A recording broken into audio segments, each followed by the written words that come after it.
All right, let's talk about it. It's probably one of the biggest, most stressful decisions you have to make as an IB student. Which subjects do you take at higher level and which ones at standard level? Yeah, this is the big one, right? The question every single IB student asks. It causes so much anxiety, and for good reason. How much harder is it really? And look, if you're stressing about this, you absolutely should be. This isn't a small choice. We're talking about something that shapes your entire diploma, has a huge impact on your university applications, and basically defines what you'll be focusing on for the next 2 years. It's a big deal.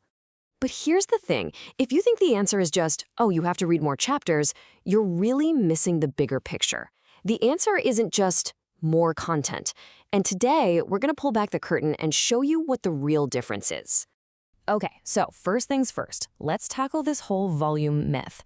I mean, yes, there is more stuff to learn in HL, that's true, but that's honestly just the tip of the iceberg. If you look at the numbers, it seems pretty straightforward. We're talking about 40 to 60% more content. That sounds like a lot, right? But what does that even mean in practice? Well, for example, in biology, if you're SL, you cover topics 1 through 6. At HL, you're adding topics 7 through 11 on top of that. It's a huge chunk of new material. For history, it means you have a whole extra exam paper, the infamous paper 3. And in English, you got 2 more full literary works to analyze. So yeah, the volume is real. But, and this is super important, that extra volume, that's not where the real challenge is. It's not just about memorizing more stuff. The true difficulty, the thing that really separates HL from SL, is something else. And here it is. The real difference, the heart of the matter, is all about depth and complexity. It's not about how much you know, but how deeply you can think about it. Let's look at the sciences, right? In SL chemistry, you'll learn the basics of equilibrium. Cool. But at HL, it's a whole different ballgame. You're taking that same concept and applying really complex math to it. We're talking KSP, KC, ice tables. The difficulty doesn't just go up a little bit, it ramps up like crazy. And it's the exact same story in the humanities. That HL History Paper 3, it's not just about writing a longer essay. You need to understand historiography, which is a fancy way of saying you don't just talk about what happened in the past. You have to analyze why different historians argue about what happened. It's like a debate about the debate. Totally next level stuff. Or think about languages. At SL, you might point out, hey, the author used a metaphor here. Great. At HL, you have to explain exactly how that metaphor creates meaning and influences the reader's experience. And this all leads up to the big one, the 1,500-word HL essay. It's this major piece of independent research and analysis that, SL students just don't have to do. Okay, so you're probably thinking, great, it's way more complex, my grades are going to tank, right? Well, maybe not. The data actually tells a pretty surprising story. Let's take a look. This is the question that keeps people up at night, isn't it? With all this extra work and brainpower required, is getting a 7 in an HL subject just a pipe dream? Okay, take a breath, because here's the good news. The IB gets it. They know HL is a beast, so they actually adjust the grade boundaries. For instance, to get a 7 in Math AA, you might need to score an 80% in SL. But in HL, that same 7 might only require a 68%. See? They're grading you on a different curve, because the challenge is that much greater.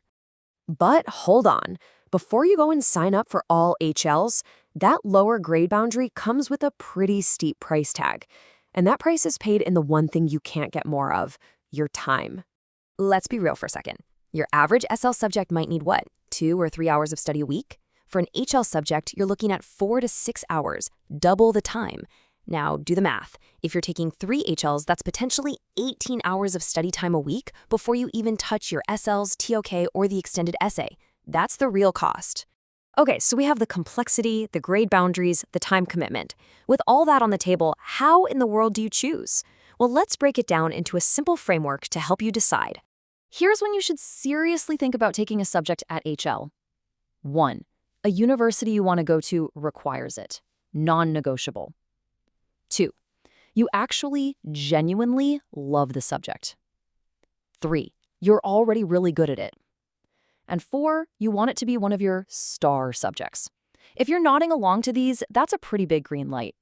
On the flip side, picking SL is often the smartest, most strategic thing you can do. If a subject isn't your strong suit, if you don't need it for uni, Or, and this is a big one, if you want to save your energy for your really tough HLs, then SL is the way to go. There's no shame in it. It's about playing the game smart. All right, let's put this into practice. How does this framework look when you're actually building your diploma for, say, a specific career path? So if you're aiming for STEM, you're almost certainly looking at HL Math AA and HL Physics or Chem. No way around it. Thinking about law or humanities, your core HLs are probably going to be history, econ, or English. And for all the future doctors out there, the classic combo is, of course, HL Chem and HL Bio. Then you build your SLs around those to create a balanced, manageable workload. And here's a little secret bonus.